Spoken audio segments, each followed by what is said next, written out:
Ça il y a une chance chance et pamba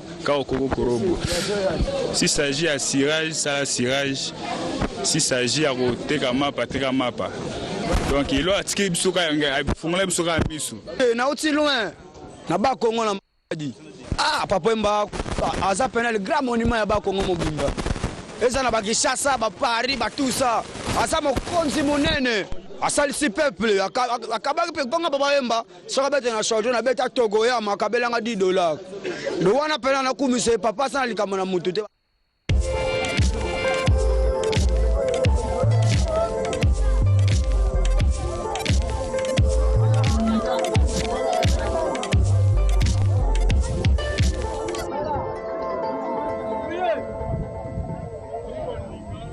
Et voilà, faisons toujours du bien autour de nous. Papa Wemba, on ne cesse de parler, n'est-ce pas, je l'ai dit, des bonnes œuvres qu'il a eu à faire durant toute sa vie. Il a aidé ses enfants-là communément appelés des Chégués. Aris, Papa Wemba était là toujours pour soutenir la jeunesse. Tu l'as dit tout au début dans ton introduction, Papa Wemba incité la jeunesse à travailler et à la jeunesse, n'est-ce pas, de toujours être bien habillé, de toujours être propre. Kento yangolo, inzo yangolo, voito yangolo. Ouais, parce que le problème pour papa, quand il parlait chancelier Kopamba au début, ça a été mal interprété. Oui. Il voulait juste dire, ata oteka kamalala. Oui. Na malala on a pour écouter en connexion à bien vivre et sourire non. Le chance c'est ça dans le Kopamba. So aux assureurs, ça là non on bien. Le biberon au bout de la connexion, et faut les lier au bas porte. Moi, je reste sur la présentation, la présentation scénique. Donc pour papa, le fait qu'il y a pendant 1h30, 2h, il faut changer l'ambassade. Et comme moi, salité. Ce qui botier, moi, pose même les Ivoiriens leur dit, on a trouvé aussi un peu bizarre. Parce que c'est un monsieur, mais c'est un sakibiso boy. Ce qui après un temps, ce qui a bon c'est une autre tenue. Lorsqu'il se déplace à Biazongi dans la chambre, c'est une autre tenue. Et pour lui, c'était une valeur. Et aujourd'hui, on voit que même les Blancs, au-delà de la voix, ils reconnaissent en Papa Wemba un monsieur très clean. Ah oui, Papa Wemba avait le goût du luxe. J'ai toujours dit, le luxe, on est avec, c'est inné. On a élégant. D'ailleurs, je me souviens quand j'étais encore élève, il y avait sur Victoire, merci à toi Junior Kofunduka, un chégué qu'on appelait un enfant de la rue, communément appelé ici chez nous, un chégué petit chinois. Petit chinois chégué à papa. Voilà, chégué à papa. Aujourd'hui, petit chinois se retrouve en Europe grâce à Papa Wemba. Aujourd'hui, il est devenu père des familles grâce à Papa Wemba. Alors, Papa Wemba, c'est difficile vraiment pour que les gens puissent oublier ces grands hommes. D'ailleurs, dans quelques jours, sera construit, n'est-ce pas, un mausolée en mémoire de ces grands artistes où les gens pourront défiler, n'est-ce pas, pour voir tout ce qu'il avait comme tout ce qu'il avait comme tenue. Papa Wemba, nous ne t'oublierons jamais. Ah oui, et encore en dehors de Chinois, il y avait encore un autre, je ne sais pas où est-ce qu'il est passé, lui aussi il était toujours le chégué de papa, Gaylor. Ah oui. Où est-ce qu'il est passé? Je ne sais pas. Aujourd'hui, il y a beaucoup d'indices que papa a laissés. On voit certaines personnes qui ont grandi. Aujourd'hui, ils ont quitté Kinshasa à l'âge de 12 ans. Aujourd'hui, ils ont 40 ans. Il y a de ceux-là même aujourd'hui qui ont 50 ans. Ils ont vu l'Europe grâce à Papa Wemba. Il a laissé des empreintes qu'aujourd'hui, il nous est difficile de les effacer. Alors, nous allons vivre avec et nous ne cesserons jamais de témoigner de Papa. Oui, d'ailleurs, sa fille l'a dit. Hormis ses enfants biologiques, Papa Wemba a eu adopté d'autres enfants. Vous allez voir que c'est un grand monsieur qui avait un grand cœur. Il savait partager tout ce qu'il avait, n'est-ce pas, avec les autres. D'ailleurs, je suivais l'un de ses cousins qui disait, Papa Wemba, dans leur famille, il était un pacificateur. Il était très social. Il savait partager les peu qu'il avait, n'est-ce pas, pour que les autres puissent en bénéficier. Alors, la télé, c'est les temps, Riz. Nous allons prendre la pause. Et tout juste après, ça sera donc la deuxième livraison du journal télévisé. Quant à nous, nous allons revenir, je crois, dans 45 minutes pour continuer cette émission. Hommage toujours à Papa Wemba. C'est natif, n'est-ce pas, de la commune de Kalamou, cet enfant, n'est-ce pas, du quartier Matongé. Ah oui, on va faire ça comme ça, hein, à la lumière de Papa Wemba. Tolera à la pub, comme ça, tu auras un journal. Trop monana. Tolera.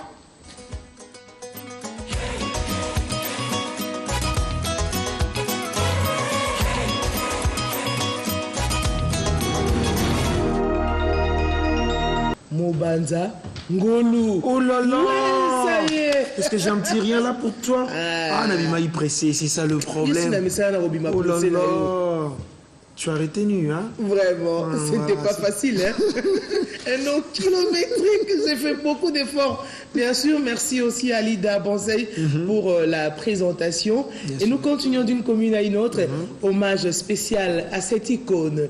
Hommage spécial à Papa Wemba, Foridol, Kundilele, tout ce qu'on peut dire. Notre père, il était grand. D'ailleurs, il faudra signaler que Papa Wemba, j'ai eu le temps, Aris, de pouvoir savourer quelques chansons de Papa Wemba. J'ai constaté qu'il n'y a pas des insanités dans ces chansons. Alors, j'ai compris que Papa Wemba était parmi ces artistes-là qui allaient toujours à la commission de censure pour que celle-ci, n'est-ce pas, puisse d'abord auditionner ces chansons avant d'être larguées sur les marches. Non, et en plus, ce n'est pas pour rien qu'il disait de génération en génération. C'est-à-dire, ça le kola, le yembo oyo, okoyoka ngona mama na yo, oki ngona tato na yo, na bano na yo, bande konyo so boko fanda boyo ki pe nzembo, nzembo. Eza banze musu ezaka, moi bo fandi boyo na libota, nzembo e bandi, moi bino so boza moi elongi esengo. Mais comme kana moi placement moni moto so comme le excuse te na kezo mai. Ayebi ke côté wana ekomi. Te na kezo mai.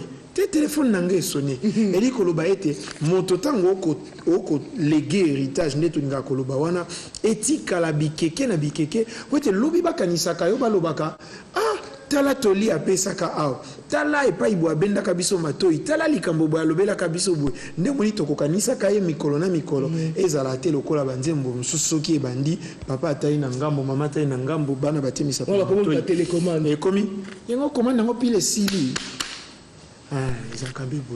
Et bien voilà, nous ne cesserons de parler de cet artiste. Je l'ai dit, il était toujours attentionné. Il faisait très attention à tout ce qu'il faisait, même dans l'écriture de ses chansons. Il s'est fié toujours à la commission des censures pour que celle-ci puisse d'abord auditionner les chansons avant que les chansons, n'est-ce pas, puissent donc entrer, si je peux dire ainsi, dans les marchés du disque congolais. Lui, c'est Papa Wemba. Alors nous allons prendre ce que vous devez savoir aujourd'hui avec Mamie Clarisse Nossa. Elle nous parle de la censure.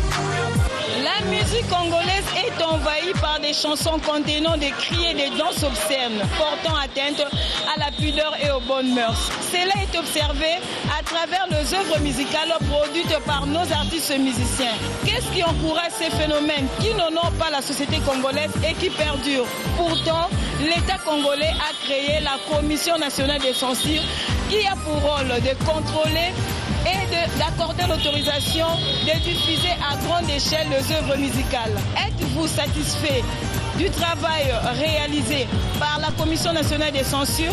Êtes-vous satisfait des œuvres musicales produites par nos artistes musiciens? Et enfin, donnez-nous votre point de vue sur la musique congolaise.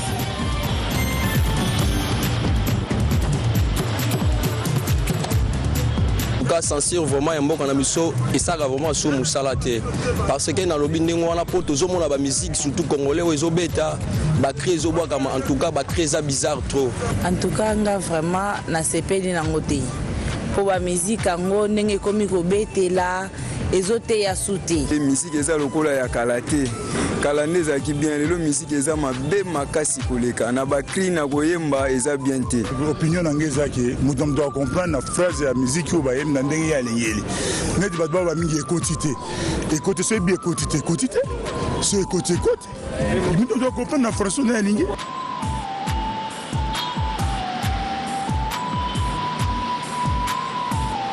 Pourquoi une commission nationale de censure. Pourquoi la musique congolaise est envahie par des cris et des danses obscènes? Pourquoi les artistes musiciens ont peur de la commission de censure et d'autres par contre ne sont même pas inquiétés par cette commission? Comment s'est fait la censure des chansons et qui peut interpréter les chansons? Qui peut saisir la commission nationale de censure quand on se sent lésé? Le président de la commission nationale de censure éclaire l'opinion.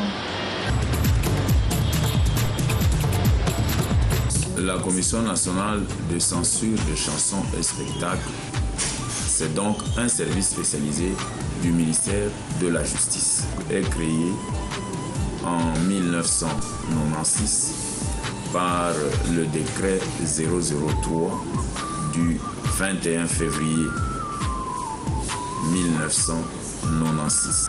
La Commission nationale de censure a une importance qui est tellement grande pour une nation ou pour une république parce qu'elle sert à moraliser le comportement dans les chansons et les spectacles. Pourquoi? Parce que les chansons et les spectacles sont considérés comme un support éducatif pour une population, notamment pour la jeunesse, et pour qu'on ne puisse pas diffuser à travers la jeunesse des chansons ou produire des spectacles qui portent atteinte à l'ordre public ou aux bonnes mœurs, il faut qu'il y ait une commission nationale de censure, il faut qu'il y ait un service qui contrôle ou qui vérifie si ce qui est produit est conforme à l'ordre public et aux bonnes mœurs. Parce que dans les chansons, on peut insulter les gens. Dans les chansons, on peut amener les gens à la violence. Dans les chansons et les spectacles, on peut amener les gens également à respecter les biens communs, à protéger les biens communs ou à respecter les personnalités ou les institutions de la République. Les musiciens doivent être moralisés et conscientisés comme étant des agents d'éducation de la population. Parce que si vous vous rendez compte, notre jeunesse actuelle n'a pas de repères, notre jeunesse actuelle n'a pas de modèle. Ils considèrent les musiciens comme étant un modèle. Et ce sont ces personnes-là qui, normalement, devaient travailler à moraliser notre population. C'est un travail qui doit être fait, pas seulement par la commission de censure, mais par plusieurs structures qui existent, que ce soit les associations féminines, que ce soit les différentes organisations socio-professionnelles. Elles doivent moraliser les différentes personnes dans les différentes couches des populations pour que cela entre dans notre mentalité. Je vais vous donner un exemple facile. Est-ce qu'un parent avisé peut donner à son enfant un jus avarié? Si un parent ne peut pas donner à son enfant un jus avarié, pourquoi doit-il accepter que son enfant regarde des spectacles obscènes ou entend une musique obscène? Donc il y a possibilité de faire une autocensure à partir de la famille.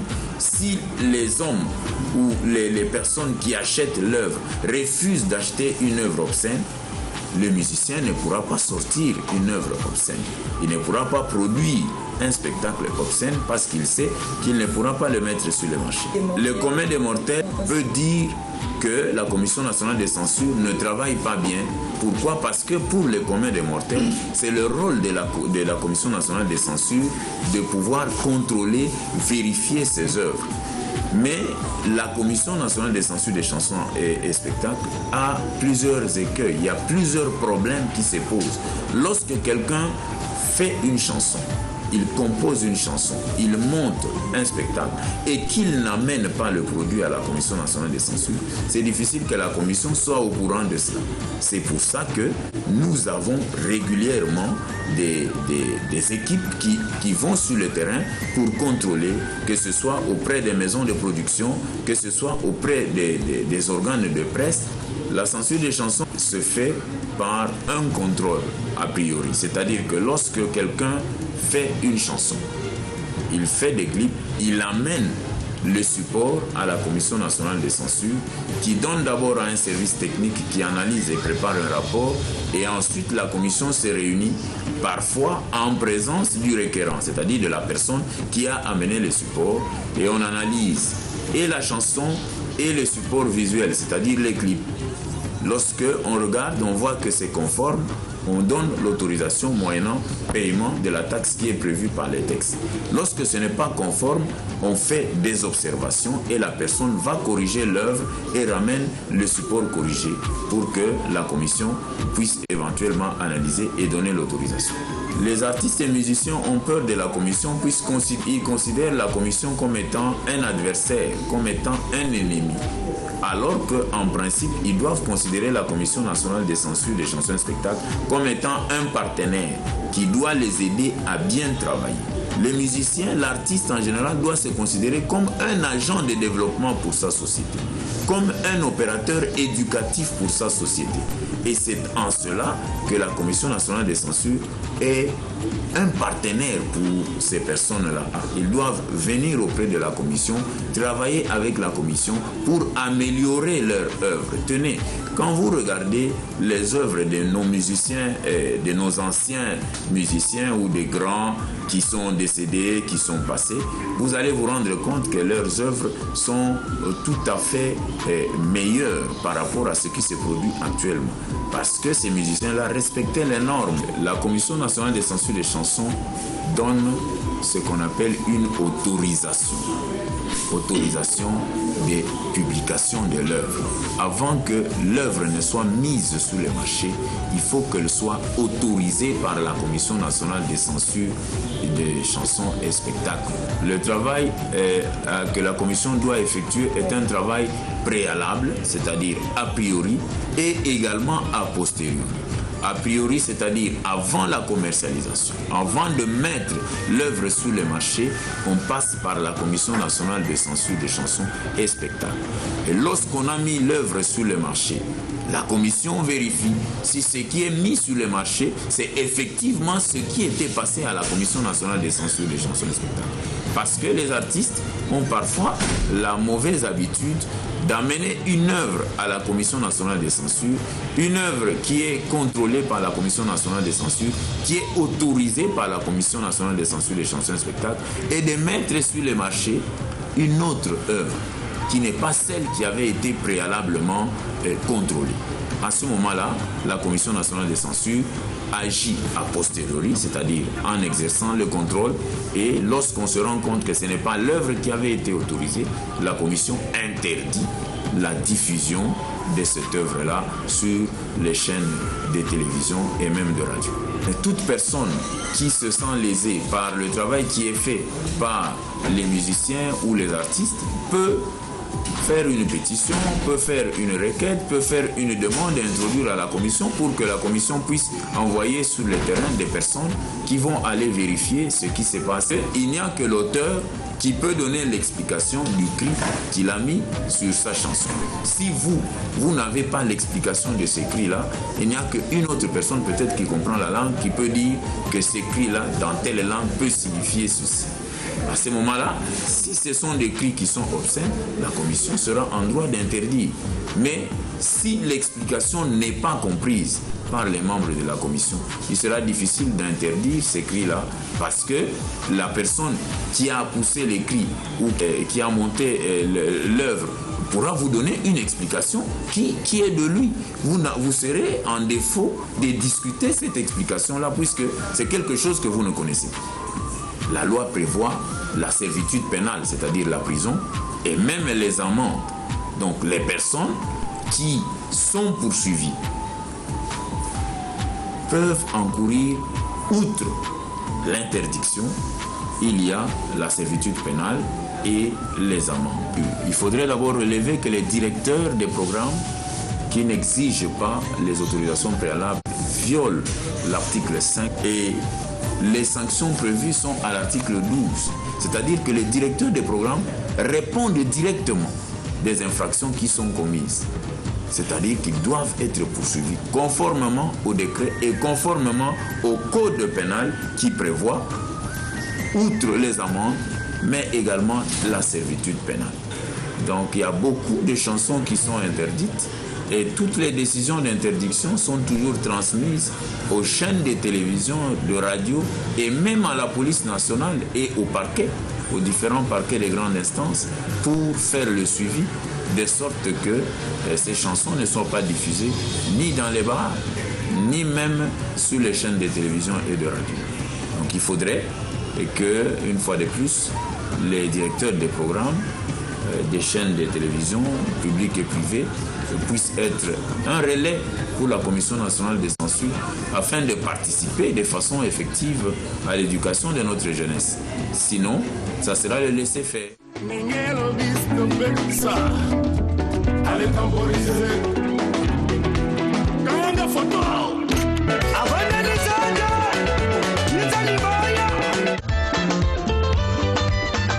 Voilà, la société moderne est en pleine mutation. Dans le cadre de la mondialisation, ce qui est toléré sous d'autres cieux ne peut nécessairement pas être appliqué ici en République démocratique du Congo. Car la censure d'une chanson commence d'abord par une discipline personnelle de l'auteur-compositeur lui-même avant même que la Commission nationale de censure intervienne. Car l'artiste musicien est considéré comme étant un objecteur de conscience devant afficher un comportement digne et responsable pour entretenir son image auprès de l'opinion. Ce numéro est complètement terminé. Merci de nous avoir suivis. À la prochaine.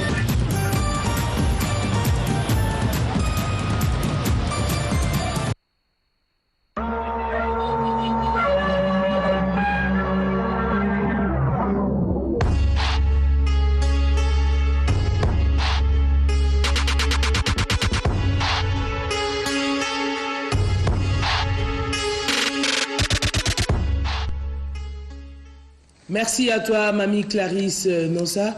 Aujourd'hui, la censure, nous avions dit, Papa Wemba était parmi ces artistes qui respectaient, n'est-ce pas, la loi. Parce qu'avant de larguer ses disques, ses chansons sur les marchés, Papa Wemba allait d'abord consulter, n'est-ce pas, la commission